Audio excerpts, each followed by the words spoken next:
Viewers है आज media के साथ बात करते हुए शाह महमूद कुरैशी साहब ने जेल के अंदर बताया कि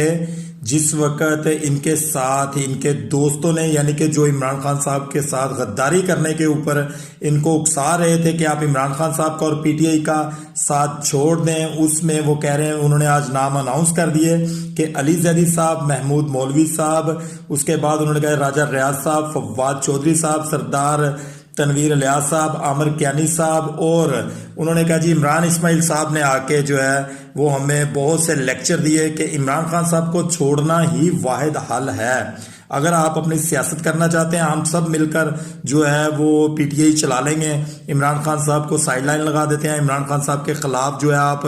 अपना बयान रिकॉर्ड करवा दें। लेकिन वो कहने लगे कि मैं हक और सच के साथ खड़ा रहा, मैंने कभी भी इमरान खान साहब का साथ ना छोड़ने के बारे में सोचा और ना छोड़ूंगा, और उनके साथ